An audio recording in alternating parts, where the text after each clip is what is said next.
nouvelle semaine commence sur la Terre, la 40e de la 7e saison du tribunal de l'actualité qui ouvre cette nouvelle audience ce lundi avec sur leur siège les juges Bernard Bougma et Inoussa Ouedraogo. Bonjour juge Bernard Bougma. Bonjour président Tomagui, bonjour juge Ouedraogo, ravi de vous retrouver. Bonjour madame, monsieur. Bonjour juge Bougma, tout le plaisir est pour moi. Bonjour président, mesdames et messieurs, bonjour. Bonjour juge Inoussa Ouedraogo, mesdames, messieurs, bonjour et bienvenue à cette nouvelle audience du tribunal de l'actualité sur les médias Watt FM et True TV de Tam Tam Group Presse qui reçoit pour vous Wilfried Zoundi, juriste constitutionnaliste. Bonjour monsieur Zoundi. Oui, bonjour. Merci d'honorer notre convocation. Avec vous, il s'agira de revisiter quelque peu le parcours constitutionnel du Burkina et notamment d'apprécier la vision que souhaite imprimer le gouvernement au nouveau texte fondamental qui doit dessiner une nouvelle république des valeurs. Nous en parlons tout à l'heure, mais avant, sacrifions à la tradition avec la séquence avant-propos des juges que je convoque à présent.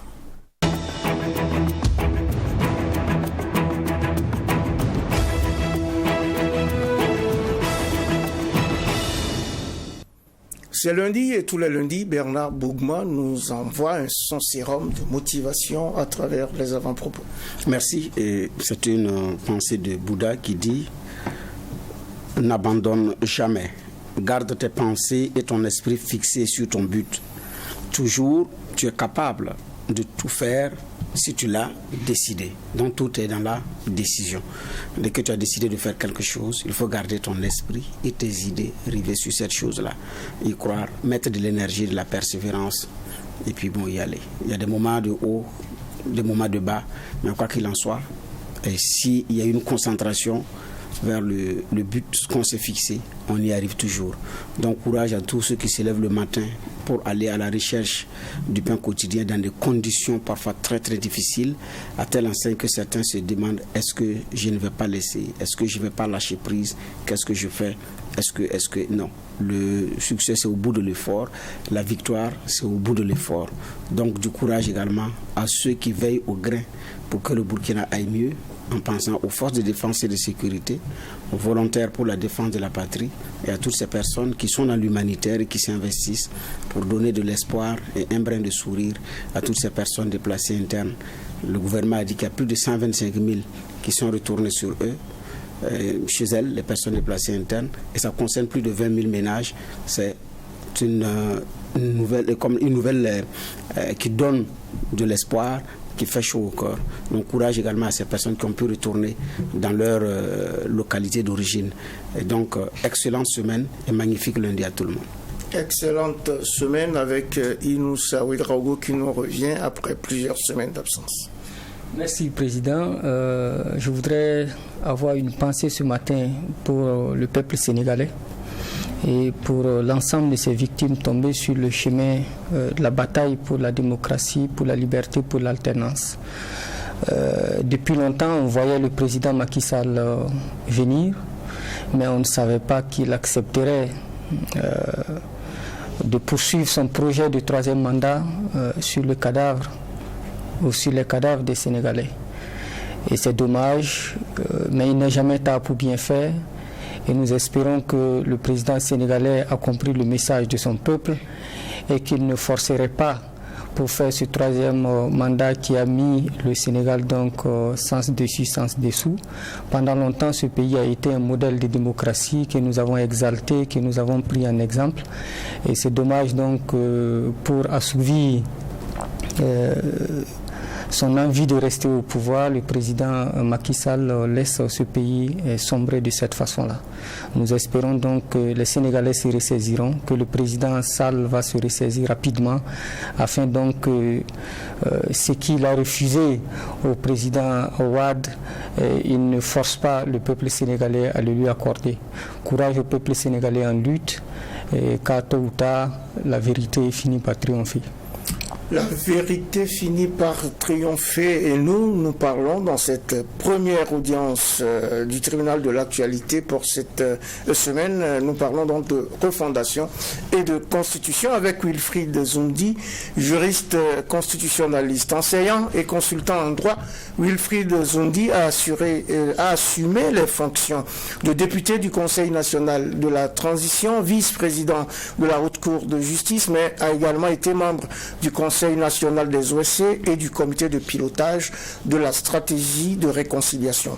Wilfried Zoundi a en outre participé à l'élaboration de la constitution de la 5e République promise par l'ancien président Roch Marc Christian Kaboré et resté finalement dans les cartons. Plusieurs casquettes qui font de notre convoqué du jour une personne ressource de choix pour ce sujet de l'actualité nationale. Ouvrons donc les débats, si vous le permettez, cher juge, par notre fenêtre des généralités, Bernard Bougman. Oui, nous avons la chance d'avoir un ancien vice-président de la Haute Cour de justice qui ne bouge pas. Alors, qu'est-ce qui se passe, comme vous aviez été de la maison? Le blocage à quel niveau pour que des personnalités qui sont épinglées depuis des années portent sur leur tête le fardeau d'une justice qui viendra pas. À un moment donné, leur déplacement m'était limité. Pour quitter le territoire, il faut demander une permission. C'était compliqué. Il faut aller répondre par moment présent. Mais la Haute Cour de justice ne bouge pas depuis des années. Qu'est-ce qui se passe? D'accord. Merci d'abord. De prime abord, je voudrais d'abord vous remercier pour cette invitation.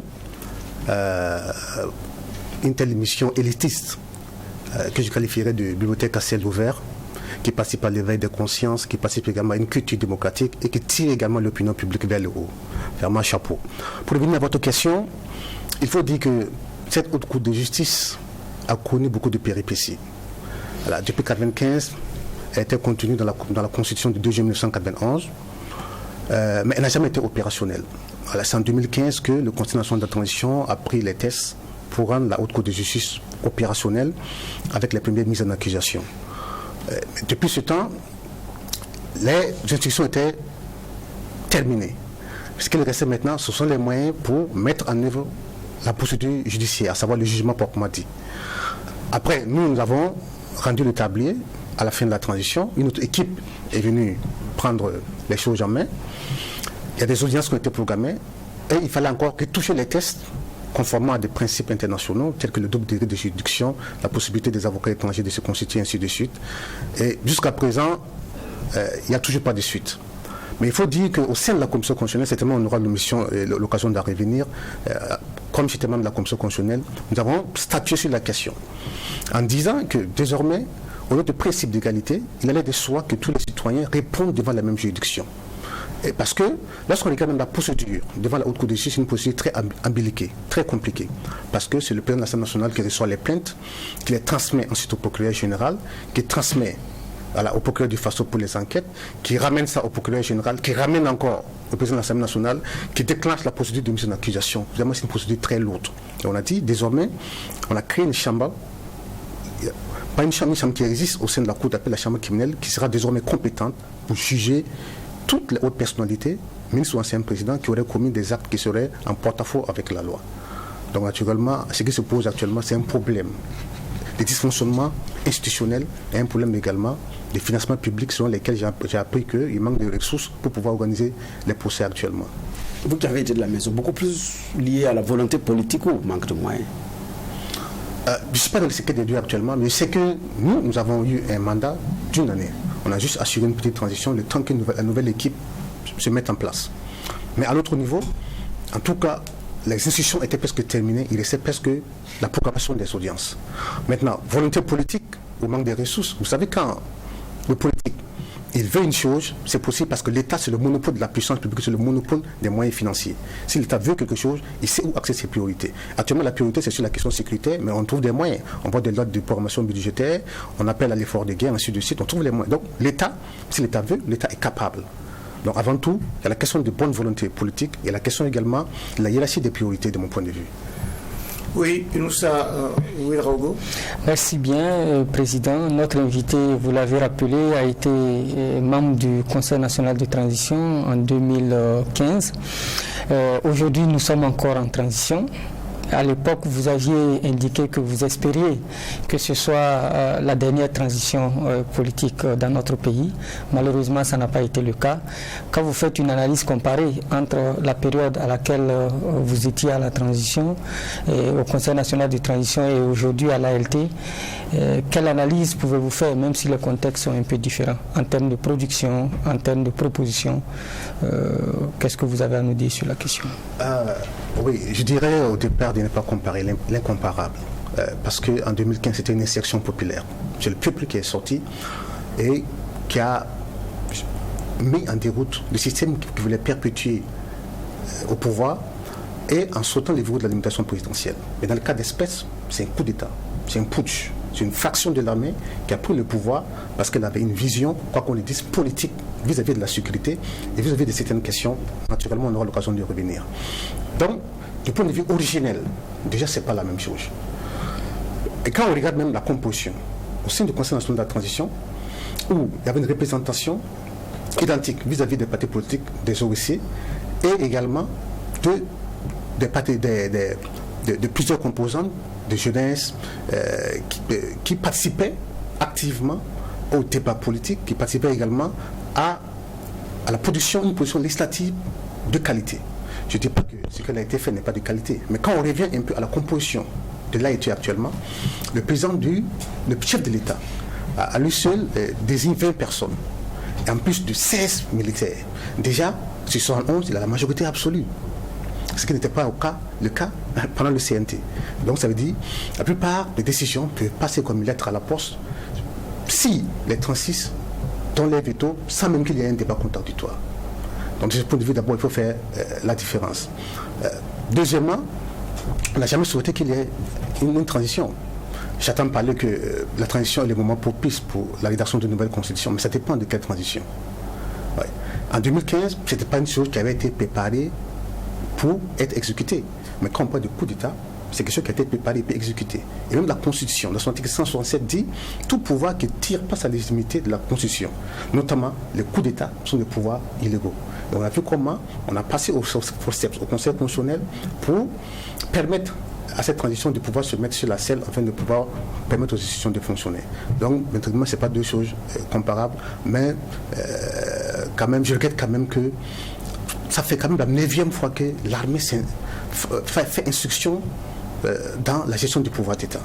Et c'est vraiment dommageable pour notre jeune démocratie parce que c'est un retour en arrière. C'est un retour en arrière, mais j'espère que véritablement, après cette transition, avec les réformes qu'il y aura, on n'aura plus vraiment besoin de transition dans ce pays parce qu'on n'en a pas besoin. Si les transitions ou les coups d'État permettent à un pays de se développer, je pense que le Burkina Faso, c'est actuellement une puissance mondiale. Pendant plus de 5 décennies, on a connu comme des coups d'État. Donc, de mon point de vue, cette transition, véritablement, on souhaite qu'elle soit la dernière. Mais l'ALT de 2015, et le CNT de 2015 et l'ALT actuellement, de point de vue originel et de point de vue fonctionnel, ce n'est pas la même chose. Merci pour l'éclairage.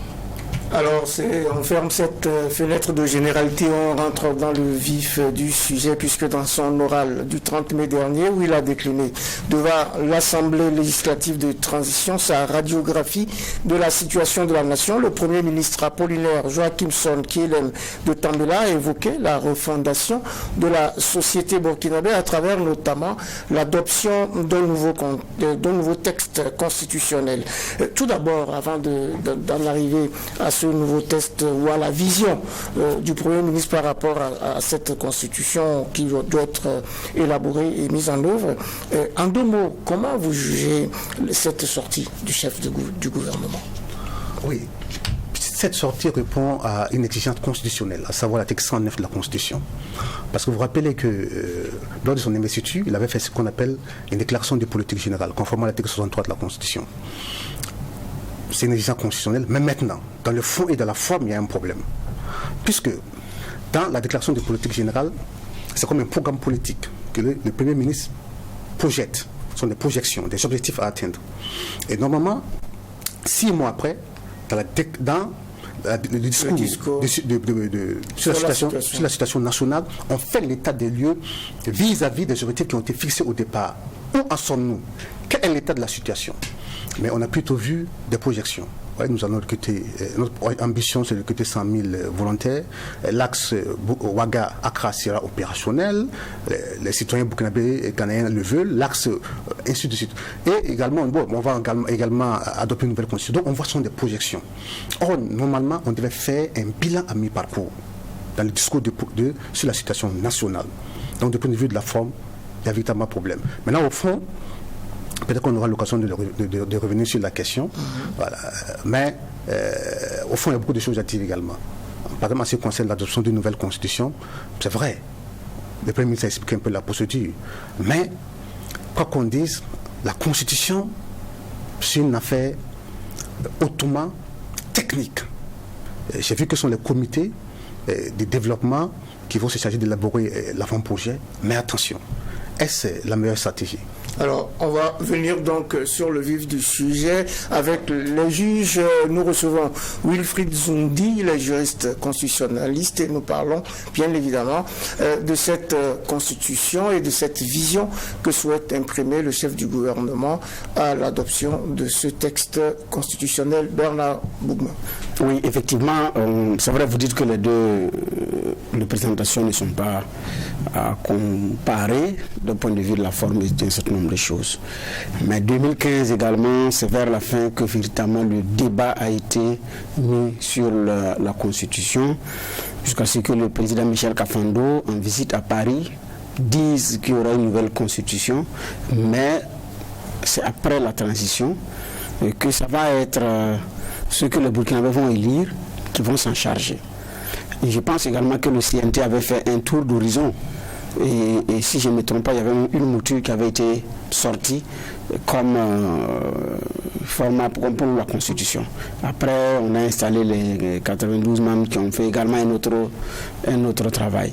Mon commentaire, et la question ici, c'est quand on regarde 2015, on parle de la Constitution plusieurs mois après.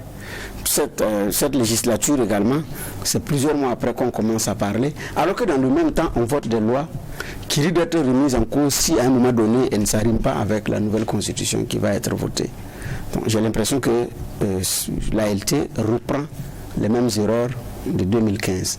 Vous qui avez été député CNT à l'époque, que pensez-vous que ce soit maintenant qu'on commence à parler de la nouvelle constitution, alors qu'il y a des lois également qui sont votées parallèlement? Oui, techniquement, ça ne cause pas de problème. D'autant plus que lorsqu'une loi est votée, elle est d'abord soumise au Conseil constitutionnel qui vérifie si cette loi est conforme à la Constitution avant qu'elle puisse être promulguée. Donc, de ce point de vue, lorsque la Constitution sera adoptée, s'il y a des lois qui sont contraires à la Constitution, cette loi devient automatiquement caduque. Oui, mais justement, on a perdu du temps, de l'argent et de l'énergie. Oui, du temps et de l'énergie, mais en attendant, il faut que l'État fonctionne.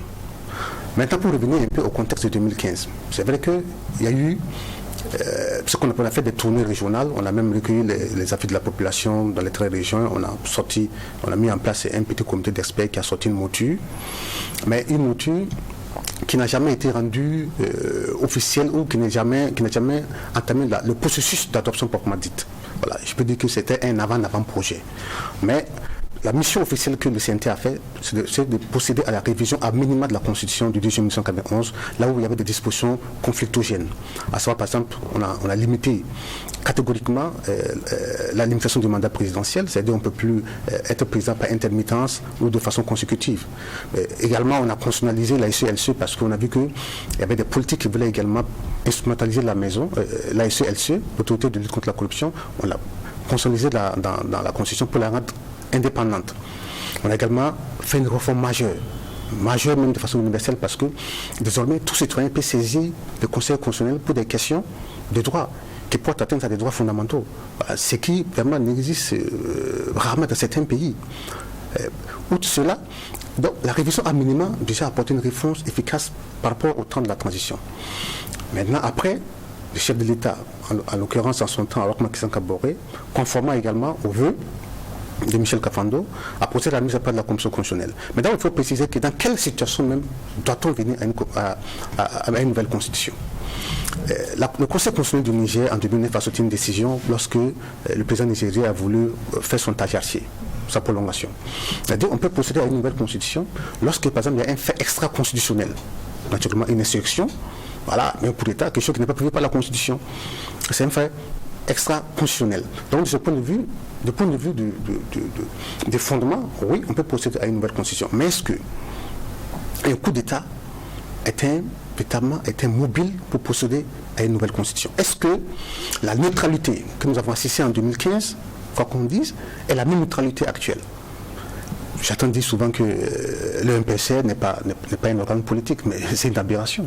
Ils sont venus avec une vision politique. Lorsqu'on regarde la charte de la transition dans son article 2, qui fait 6 objectifs, à savoir rétablir la sécurité sur l'ensemble du territoire, apporter une réponse à la crise sécuritaire, lutte contre la corruption, réconciliation nationale, ensuite élection, mais c'est un programme politique. Donc du point de vue formel, organique, c'est un mouvement politique. Du point de vue matériel également, c'est un mouvement politique, parce qu'ils votent des lois, ils donnent dans les hautes fonctions politiques et administratives. Donc c'est purement politique. Donc quand on dit que c'est apolitique, souvent, ça me fait sourire. De ce point de vue, c'est pourquoi je disais, est-ce qu'un coup d'État est un moyen propice pour procéder à l'adoption d'une nouvelle constitution? Parce qu'en 2015, ce n'était pas un coup d'État. Parce que le coup d'État, lorsque des militaires prennent le pouvoir en complicité avec des civils, font un coup de force et prennent le pouvoir. En 2015, ce n'était pas le cas. C'était une insurrection même qui est arrivée et on était face à un vide institutionnel. Il fallait essayer de combler les lacunes. Maintenant, pour revenir encore à votre question, oui, en 2015, évidemment, il n'y a pas eu d'erreur, parce que la révision a minima réglé notre problème. Voilà. Maintenant, comme il y avait un fait extra-constitutionnel, l'insurrection, il fallait normalement adopter une nouvelle constitution. Et comme on avait juste une année, on ne peut pas s'aventurer dans cette hypothèse. C'est pourquoi le chef de l'État en son temps a préféré que les nouvelles autorités qui seront élues, parce qu'elles bénéficient de la souveraineté du peuple, ils sont légitimes, ils peuvent maintenant mettre en place une commission consensuelle qui va procéder à un changement de république. Oui, alors, ce que vous dites, c'est vrai. Vous dites que techniquement, ça ne pose pas de problème, parce que si on a une nouvelle constitution et qu'il y a des lois qui ne collent pas, elles deviennent caduques, oui, je suis tout à fait d'accord. Mais si réellement on a besoin d'une nouvelle constitution, qu'on veut faire les choses autrement, est-ce qu'on ne pouvait pas mettre en place une constituante, d'ailleurs, avec la possibilité d'adoption? Voilà. Parce que j'ai dit bien, on passe du temps à voter. L'État doit continuer, mais la seule continuité, ce n'est pas seulement que voter des lois. Voilà. Donc, est-ce que réellement, parce qu'il y a des réformes majeures qui sont engagées à travers de nouvelles lois, de la nomination même au niveau des postes de responsabilité et tout, alors que dans la nouvelle constitution, on ne sait pas, on sera d'abord dans quel régime? Présidentiel, semi-présidentiel, parlementaire, parce qu'actuellement, on ne sait même pas dans quel régime exactement on est, avec des contenus chrysogènes dans notre constitution, des contenus chrysogènes politiques, je veux dire. Donc politiquement, nous pouvons même sur la base de notre constitution actuelle avoir une crise politique qui peut gripper la machine compte tenu d'un certain nombre d'éléments. Donc la question c'est si réellement ceux qui sont là voulaient une constitution, est-ce que ce n'était pas mieux de commencer d'ailleurs par ça? La préoccupation du juge, c'est est-ce qu'on n'a pas mis la charrue ou est-ce qu'on n'est pas en train de mettre la charrue avant les bœufs? Est-ce qu'il faut commencer par réformer la Constitution, puisque le Premier ministre lui-même, il dit que la refondation de la société consistera d'abord à doter le pays d'une constitution qui doit être le reflet des aspirations des populations. Exactement. Oui, en principe, lorsque on regarde la situation actuelle, où naturellement on parle de refondation, parce qu'il y a vraiment une crise de la gouvernance politique, économique, voilà, les partis politiques sont mis sur le banc de touche, ainsi de suite. Il faut véritablement que la loi fondamentale, que la Constitution soit refondée. C'est vrai. Lorsque l'MPC est arrivé, si vraiment telle était la vision, naturellement, il fallait mettre en place un pouvoir constitutionnel originaire, comme vous l'avez dit, mettre en place une commission constitutionnelle qui allait procéder à l'élaboration d'un avant-projet. Ça n'a pas été le cas, mais maintenant, lors du discours du Premier ministre sur la situation de la nation, il fait encore une projection. Donc, il y a de quoi vraiment s'inquiéter. Est-ce que le timing permettra véritablement de pouvoir respecter l'agenda? Parce qu'en juillet 2024, la transition est censée normalement, en principe, prendre fin. C'est pourquoi je comprends votre inquiétude. Mais dans tous les cas, s'il y a une nouvelle constitution qui, dans l'hypothèse, sera adoptée, toutes les lois, comme je l'ai dit, qui ne sont pas conformes à cette constitution ne peuvent pas être exécutées. Voilà. N'importe qui peut, en cas de forcing, on peut saisir le Conseil constitutionnel qui va rendre cette loi nulle et de nul effet. Mais c'est vrai, elles sont. Mais rappelez-vous qu'au départ, même cette refondation n'était pas dans l'objectif de MPSE. Leur objectif fondamental, c'est rétablir la sécurité sur l'ensemble du territoire et organiser des élections. Voilà. C'est dans la charte maintenant, après qu'on a griffé avec la réconciliation, la lutte contre la corruption, les réformes administratives et politiques, dans laquelle on peut naturellement fourrer l'adoption d'une nouvelle constitution. Mais de mon point de vue, vraiment, ce n'est vraiment pas une priorité. D'autant plus que la commission constitutionnelle, mise en place en 2017, qui a fourni son rapport, a fait un travail extraordinaire. Parce qu'il y avait 23 composantes. Et le rapport de Luc Maréchal-Biga, le président Maître Alidou Ouedraogo et tous les sommités du droit y étaient, y compris, il y avait les représentants du secteur informel, il y avait les représentants également de la paysannerie, il y avait les représentants des commerçants, il y avait les représentants des opérateurs économiques, des partis politiques, du barreau, du Conseil supérieur de la magistrature, et on travaille sur la base de consensus. Et quand je regarde que, malgré ce travail gigantesque, qui a été fait avec des réformes vraiment extraordinaires, qui allait permettre d'aller vraiment à une 5e République avec un paquet de convictions, une nouvelle vision pour le pays, et on va jeter ça aux oubliettes et procéder à une nouvelle procédure d'adoption de nouvelle constitution. Véritablement, je trouve que c'est du gâchis.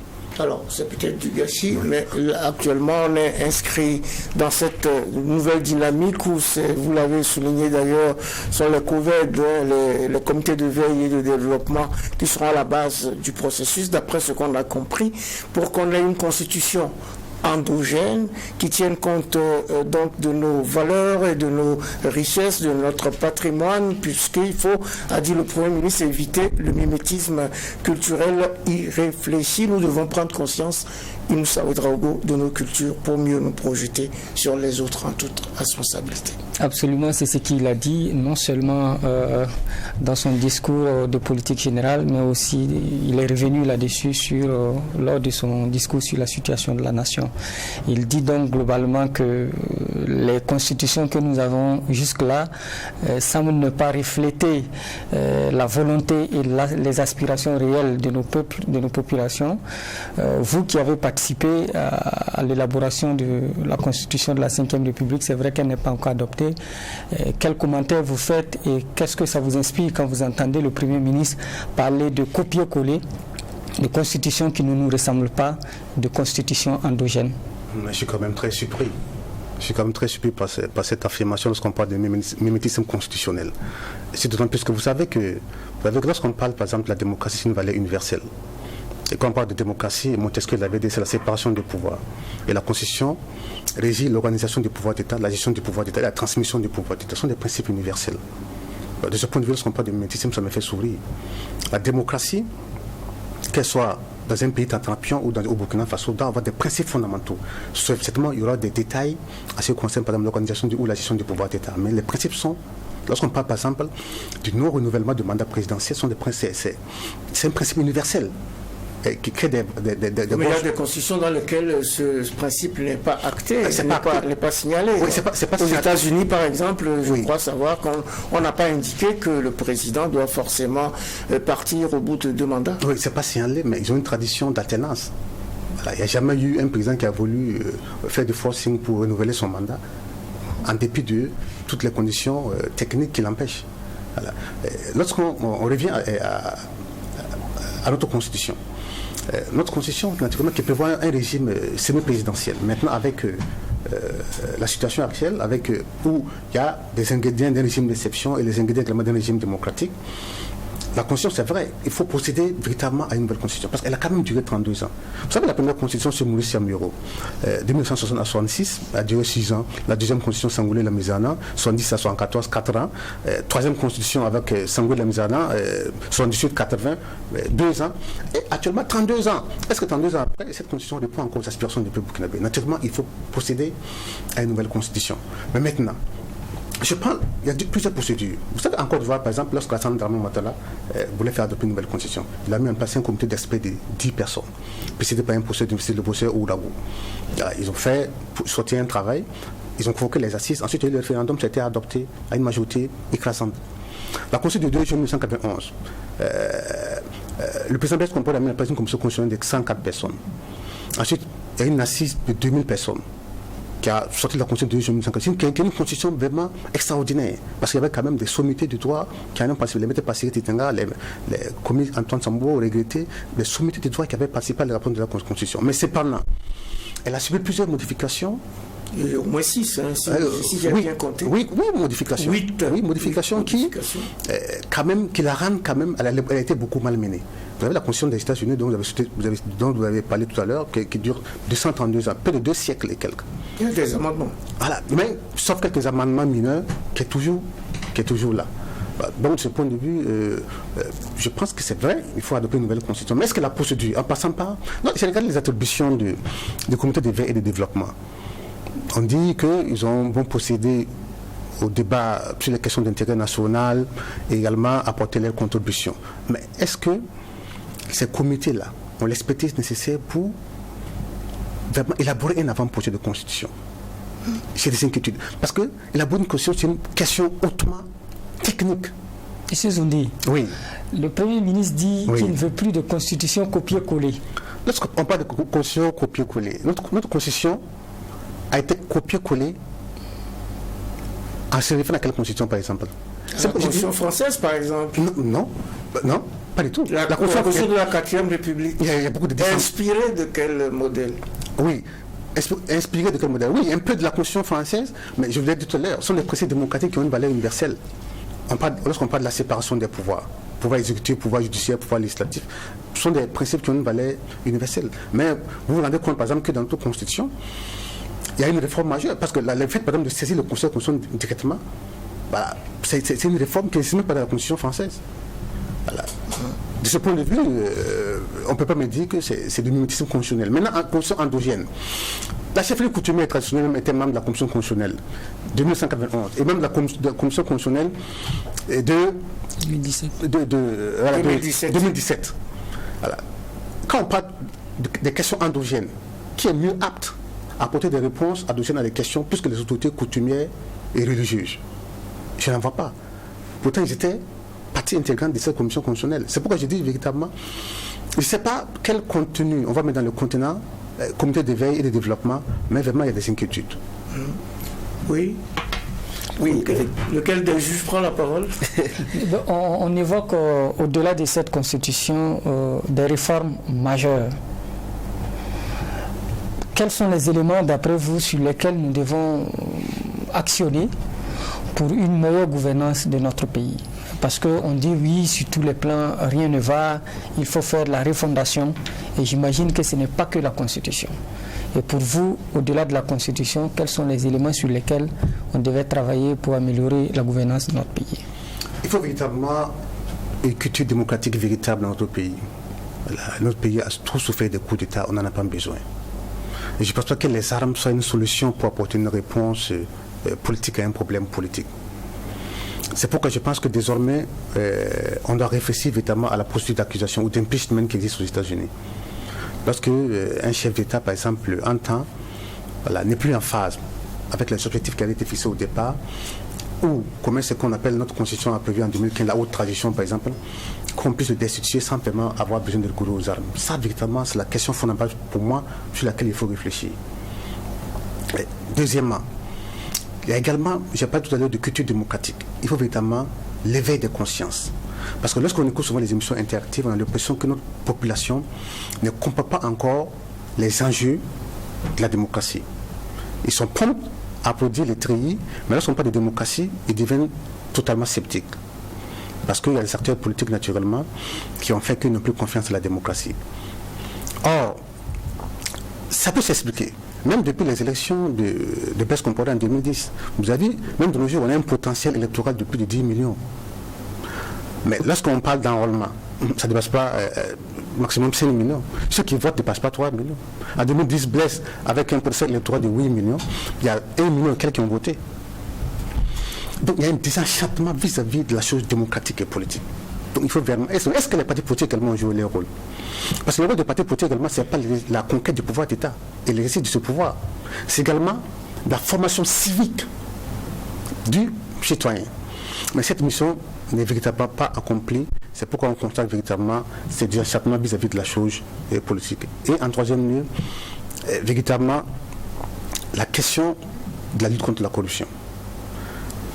Lutte contre la corruption, vous savez qu'avec la Commission constitutionnelle de 2017, nous avons dit désormais les comptes de l'Assemblée nationale seront contrôlés. Voilà. Et normalement, il ne devrait plus avoir de secret défense. Normalement, même l'armée devrait être contrôlée en principe, si cela y va de la bonne gouvernance. Parce que la bonne gouvernance ne doit pas se faire à la mesure également de l'institution. Normalement, en principe, toutes les institutions peuvent être contrôlées. C'est pourquoi en 2017, dans le projet de constitution de 2015, nous avons dit même les comptes de l'Assemblée nationale peuvent être contrôlés par la Cour des comptes pour regarder la régularité. Outre cela, on a même dit que même à ce qui concerne le Conseil supérieur de la magistrature, tout citoyen qui estimait qu'un magistrat, par exemple, aurait commis un acte d'indélicatesse à son endroit, peut saisir directement le Conseil constitutionnel avec une correspondance, une lettre, une requête, pour que son cas soit statué. Parce qu'on avait l'impression que c'était une tour de Babel infranchissable, voilà, où, naturellement, la reddition des comptes posait des problèmes. C'est pourquoi on dit, mais si vous prenez votre requête, le Conseil supérieur de la magistrature statue, c'est votre sort. Naturellement, si vous avez une réponse satisfaisante, tant mieux. Voilà. Donc, c'est des réformes, naturellement, de mon point de vue, en ce qui concerne l'éveil de conscience, en ce qui concerne la redevabilité, et en ce qui concerne également la question économique. La question économique, et je ne vante pas, référez-vous au rapport des sages depuis 2000. En réalité, on ne doit pas réinventer la roue. Voilà. Même dans le rapport de Collège des sages, toutes les tables de notre République, du point de vue de la gouvernance politique, économique, l'arrogance des hommes politiques, le fait qu'il y a une répartition inéquitable des ressources, une portion détient la majorité pendant que la majorité se débat dans une misère inextricable, il faut vraiment une répartition équitable des ressources, entre autres. Entre autres, oui, on va donner la parole à Bernard Bougouma pour notre convoqué du jour, Wilfried Zundi, qui est juriste constitutionnaliste. Oui, effectivement, je suis d'accord qu'il faut un mécanisme pour qu'on puisse destituer le chef de l'État s'il le faut effectivement à un moment donné. D'abord, sur le plan de la responsabilité politiquement, il n'est responsable de rien. Voilà quelqu'un qui se balade, qui se fait élire sur la base d'un programme, mais qui ne vient pas devant la représentation nationale après, parce que c'est le Premier ministre qui vient faire une déclaration de politique générale qui donne les chantiers et qui revient évaluer l'exécution des chantiers. Et d'ailleurs, lui aussi, quand il arrive, il n'évalue même pas l'exécution de ces chantiers, il parle encore de nouvelles projections. Donc finalement, qui est responsable de quoi que ce soit? On n'en a pas. L'autre problème dont je dis, c'est des sources chrysogènes en politique. Ça peut être une crise. Parce que si un jour on a un certain équilibre à l'Assemblée nationale, on risque d'avoir des problèmes. Parce qu'il y a un Premier ministre qui peut être renvoyé. Alors qu'après un certain nombre de renvois, le chef de l'État peut prendre l'autorité et puis dissoudre l'Assemblée nationale. Nous élisons, on n'a même pas suffisamment de ressources. C'est des gens qui financent de l'extérieur. Les élections sont coûteuses. Et on prend le risque de mettre dans notre constitution des éléments qui peuvent conduire à une crise politique où il faut dissoudre l'Assemblée et recommencer les élections avec l'argent de qui encore. Parce que quelques mois après les élections, on peut arriver à ça, vrai ou faux? Oui, vrai. Voilà. Est-ce que ces éléments-là, pour le moment, pour notre jeune démocratie, où on ne peut même pas, quand il y a un remaniement ministériel même qui a annoncé, les gens ne travaillent plus. N'en parlons pas d'un Premier ministre qu'on a bloqué, il n'y a pas de gouvernement. C'est une asphyxie de notre économie. Je ne sais pas ceux qui ont réfléchi à ça. Ils ont pensé bien faire. Mais je pense qu'à l'étape actuelle des choses, ces éléments, on doit les réviser, de mon point de vue. Ça, c'est mon commentaire personnel, parce que quand je regarde le jour qu'on a un équilibre au niveau de l'Assemblée nationale, où des gens sont capables de bloquer la validation d'un Premier ministre devant la représentation nationale, c'est parti pour une crise politique. Et on peut faire des mois dans ça, avec la possibilité de vouloir réorganiser les mêmes élections en appelant maintenant de l'aide. Il faut qu'on se prenne au sérieux. Donc sincèrement, c'est mon commentaire. Je pense que ces dispositions-là, on doit les réviser. Et aussi faire en sorte qu'on sache que le chef de l'État est politiquement responsable de ses faits et de ses actes, et que ce soit lui qui fasse le discours sur la situation de la nation, parce que c'est lui qui a été élu avec son programme, comme les autres pays le font. En ce moment, nous avons un responsable tout désigné. Là, il répond clairement de ses actes. Et c'est facile de le juger, de l'évaluer et de le noter. Mais on ne peut pas me noter sur la base du travail de mon Premier ministre, c'est pas moi. Qui est d'ailleurs infusible. À un moment donné, on dit, bon, il s'est trompé de choix de PM, on saute le PM et puis on passe à autre chose. Donc ça c'est mon commentaire, mais je pense que ces dispositions, on doit les revoir. Analyse très pertinente. D'autant plus que, c'est vrai que tout à l'heure je disais que la constitution de 2 juin 1991 prévoit un régime semi-présidentiel, mais dans la pratique on assistait à un hyper-présidentialisme. Le président du Faso, le chef de l'État, chef suprême des armées, il était, avant 2015, président du Conseil supérieur de la magistrature. Il nomme au haut emploi civil, politique, administratif. Voilà, il accrédite les ambassadeurs. Il y a tellement de pouvoir. Mais, politiquement, il n'est pas responsable. Puis c'est le Premier ministre qui est le fusible. De ce point de vue, c'est pourquoi, dans la constitution de 2017 que nous avons élaborée, nous sommes allés vers un régime semi-parlementaire pour atténuer un peu l'hypertrophie des pouvoirs du président du Faso pour équilibrer un peu avec le pouvoir parlementaire. Il faut naturellement aller également dans ce sens si nous voulons également adopter une nouvelle constitution là où les institutions vont fonctionner de façon normale.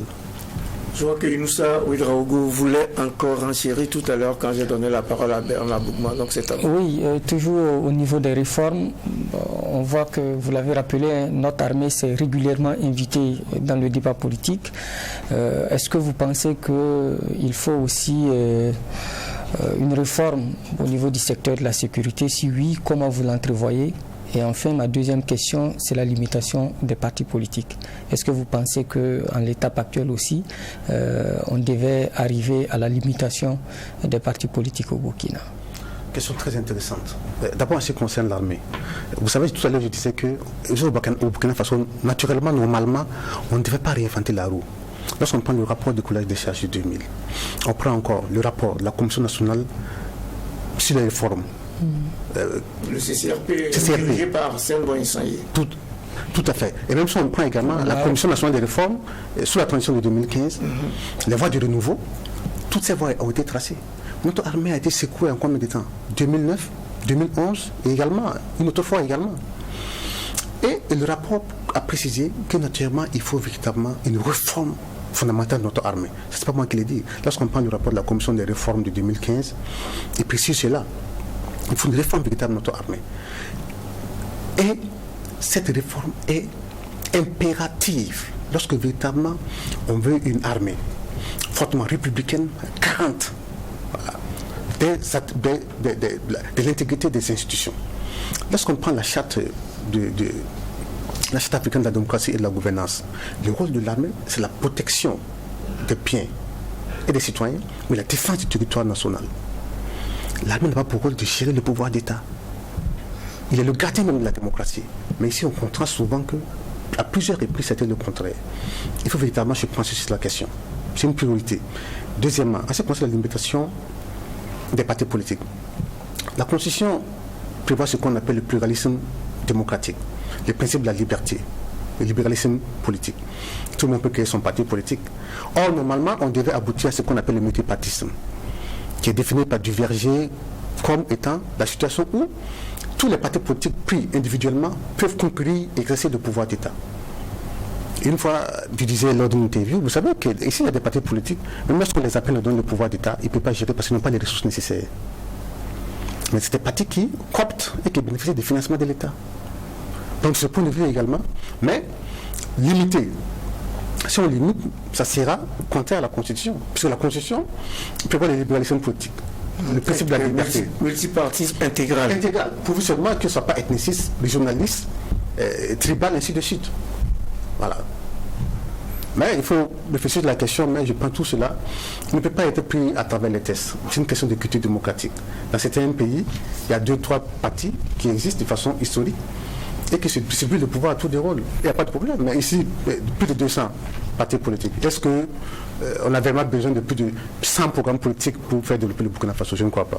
Alors, M. Zoundi, vous dites que ça ne peut pas être réglé par les textes, et pourtant, au Bénin, à côté, par exemple, ce sont des textes qui ont limité de fait le nombre des partis politiques, et on a mis des conditions pour créer son parti, pour le gérer, pour avoir une certaine représentativité au cours des élections, lors des élections, et c'est ça a fait que justement le nombre des partis a drastiquement diminué.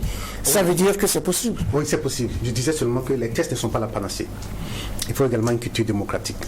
Voilà. Vous savez, ici, on était plutôt habitué à des questions, à des partis ultra dominants. Voilà, le CDP qui est là, qui phagocyte, qui écrase tout le monde. La machine, comme on l'appelle, les baobabs. Voilà. Mais est-ce qu'on se limite seulement aux baobabs? À dehors des baobabs, on va voir, on va dire la mouvance présidentielle, le CFOP, on voit des petits satellites qui s'enlignent. Oui, mais c'est vrai, la Constitution peut poser les prémices, les bases, maintenant, à travers une loi maintenant, qui sera en phase avec cette Constitution. Donc si le Bénin l'a fait, il y a une réforme de la Constitution qui permet de le faire. Alors, on aborde la dernière ligne droite de cette audience avec Wilfried Zoundi, juriste constitutionnaliste. Peut-être sur les perspectives, à quoi doit ressembler la Constitution qu'on est en train de projeter, Bernard Bougma? Oui, c'est vrai que notre invité se pose sur la question de la légitimité de ceux qui veulent porter ce projet. Mais même avec cela, si tant est que ça doit aboutir, c'est sur quoi effectivement? À quoi est-ce que ça doit ressembler, comme l'a si bien posé le président? Oui, je pense que la meilleure solution, c'est la voie consensuelle et la voie inclusive. C'est pourquoi je suis inquiet lorsque notre Premier ministre dit qu'il n'est pas là pour rassembler tout le monde. Or, en principe, c'est son devoir en tant qu'autorité de l'État de rassembler tout le monde vers la vision commune, qui est l'intérêt général. Parce qu'il ne faut pas qu'il oublie que dans la Constitution, en cas d'empêchement provisoire du président de Faso, il devient président de Faso. Mais il n'y a pas de président de l'Assemblée? Non, ça c'est en cas de vacances. Mais en cas d'empêchement provisoire, il exerce provisoirement les fonctions du président de Faso. Or, le Conseil constitutionnel a toujours rappelé au président qui prête serment qu'avant, vous étiez président de votre parti, maintenant vous devenez président de tous les Burkinabés. Outre même cela, le président de Faso même peut déléguer certains de ses pouvoirs au Premier ministre, conformément à la Constitution. Donc, il n'est pas seulement lui, en tant qu'individu, entité personnelle, mais il doit se mettre au-dessus de la mêlée. C'est pourquoi, je précise, si nous voulons vraiment faire une réforme qui va porter la vision du Burkina Faso à long terme, comme pour certains pays, pas pour parler de mimétisme, les États-Unis, la France, il faut inclure tout le monde. Les partis politiques, la société civile, les organisations paysannes, les commerçants, les opérateurs économiques. 23 composants comme ce qu'on a fait en 2015. Et non se limiter uniquement au COVED, qui, de mon point de vue, est une, comme la loi même le dit, est une organisation sui generis, et pire même qui précise qu'elle est la politique. Ce qui me fait sourire. Parce que l'adoption d'une constitution est une question hautement politique, en dehors du fait qu'elle est technique. Mais on dit une structure apolitique, qui va faire une réforme projet sur des questions hautement politiques. Le fonctionnement de l'exécutif, fonctionnement du pouvoir législatif, fonctionnement du pouvoir judiciaire. Et peut-être que ces couvertes vont juste donc remonter le ressenti des populations à la base par rapport à comment ils souhaitent voir gérer les problèmes de la nation.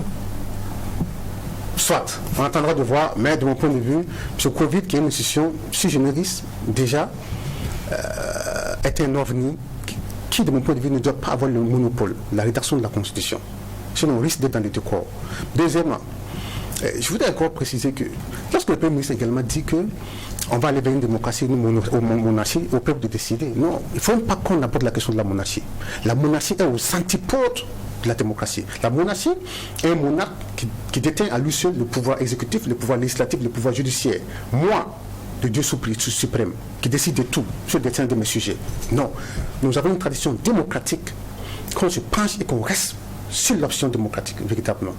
Si on ne veut pas commettre des erreurs vraiment gravissimes qui vont nous rattraper. Non, le peuple peut décider qu'il je ne pense pas. On n'a pas cette tradition ici. Oui, le Premier ministre a indiqué clairement, vous l'avez rappelé, qu'il y aura une constitution. Vous dites que cette constitution ne peut se faire que de façon consensuelle. Or, aujourd'hui, les hommes politiques sont mis sur le banc, la société civile sur le banc, les libertés sont plus ou moins confisquées. Vous pensez aujourd'hui que nous pouvons aller vers une constitution consensuelle dans ce contexte-là? Comment? Et au finish, le Premier ministre indique qu'il n'est pas question de parler d'élection en ce moment, alors que les questions sécuritaires sont prégnantes. Alors comment vous analysez justement cette sortie du Premier ministre? Est-ce que ça voudrait laisser entendre que les élections, ce n'est pas forcément une priorité pour ceux qui gèrent aujourd'hui la transition? Ce qui est également gravissime. Je reviens à votre dernière interrogation. Vous savez, en 2019, l'ONG WANEP avait sorti un rapport sur des scénarios de possibilités d'organisation des élections. Il y a la théorie du pire cas, là où l'ensemble du territoire national est attaqué par tous ces bombes, il n'y a pas de suivi, pas d'élection. La théorie du cas peu probable, où une grande partie du territoire national est conquise, et donc la possibilité d'organiser des élections sur la partie conquise. Et la théorie du cas peu probable. Peu probable, c'est-à-dire la sécurité sur l'ensemble du territoire national et où on organise des élections partout. L'hypothèse la plus réaliste, là, à savoir, on arrive à conquérir une grande portion du territoire national et où on organise des élections parce que le pouvoir ne tire sa légitimité que par les élections. Et je l'ai rappelé, conformément à notre constitution, tout pouvoir issu d'un coup est un pouvoir illégal. C'est vrai qu'il y a une priorité qui est là, la priorité de l'heure, à savoir la question sécuritaire. Mais ne vous attendez pas à ce qu'il y ait le risque zéro en matière de sécurité. Ça n'existe pas. Celui qui vous dit que lui, il est capable de créer le risque zéro en matière sécuritaire, c'est du chimère. Ça, je vous l'ai dit. C'est pourquoi je dis, conformément à ces scénarios-là, la théorie probable, c'est l'hypothèse où une grande partie du territoire national est acquise et on peut organiser les élections dans cette partie. Maintenant, sans élection, la démocratie s'asphyxie. Sans élection, il n'y a pas de démocratie. Et la transition continue. La transition, ce n'est pas un mandat politique. On a bien dit transition, transitoire. Bref. C'est pourquoi on regarde le programme politique établi par la charte, on se pose des questions. Est-ce que, vraiment en ce temps record, on reste pratiquement 11 mois, tous ces chantiers si gigantesques, est-ce probable? Maintenant, en ce qui concerne votre première interrogation, rappelez-moi s'il vous plaît. Je disais qu'il a indiqué que la Constitution ne peut être adoptée que de façon consensuelle. Voilà. Or, tous les partis politiques, les organisations de la société civile, les libertés sont plus ou moins consensuelles. On n'a plus beaucoup de temps, donc voilà. 30 minutes, voilà. 30 secondes. Voilà, ce qui est très triste. Parce que naturellement, vous savez, il y a un philosophe qui disait que ceux qui veulent se réserver ne veulent pas le droit de tout dire, veulent se réserver la liberté de tout faire. Vous savez, lorsque dans une démocratie, il y a un débat constructif, il y a un débat pluraliste, ça permet aux décideurs publics de pouvoir soutirer des éléments pour corriger leur gouvernance. Mais est-ce que c'est la pensée unique du maître à penser? Vous pouvez aller directement vers le fossé, mais il n'y a personne pour vous orienter, parce qu'il y a une chape de plomb qui pèse sur tout le monde et une épée de Damoclès. De ce point de vue, donc, il faut véritablement lever cette suspension. Voilà. Qui naturellement, en fonction de la Constitution, on a besoin d'une levée express. Mais quand même, l'autorité quand même peut lever pour permettre aux partis politiques de pouvoir participer au débat national. Et ils seront confiants de pouvoir participer de façon participative à l'adoption de nouvelles constitutions, y compris tous les OSC et tous les secteurs de la société, de mon point de vue. On reviendra sans doute sur ces sujets importants pour la vie de la nation. Ainsi s'achève cette audience du tribunal de l'actualité sur le parcours constitutionnel du Burkina. On n'a pas tellement évoqué le parcours constitutionnel, mais on a évoqué la nouvelle constitution à adopter. On était avec Wilfried Zoundi, juriste constitutionnel. Merci, M. Zoundi, d'avoir honoré notre convocation. Merci à vous. Et merci, juge Bernard Bougman. Merci. Merci, juge Inoussa Ouedraogo. Et merci aux équipes techniques de réalisation, ainsi qu'à vous tous, auditeurs et auditrices de Watt FM, téléspectateurs et téléspectatrices de Truy TV, pour votre attention et pour votre fidélité. Merci à vous tous et hommage et courage à nos forces combattantes. Prenons soin les uns des autres en gardant à l'esprit cette semaine que l'homme vaut plus par ce qu'il est que par ce qu'il a. Prenons soin donc les uns des autres en attendant de retrouver le tribunal de l'actualité demain, mêmes heures, mêmes antennes, avec un maillet toujours aussi juste, incisif et sans complaisance.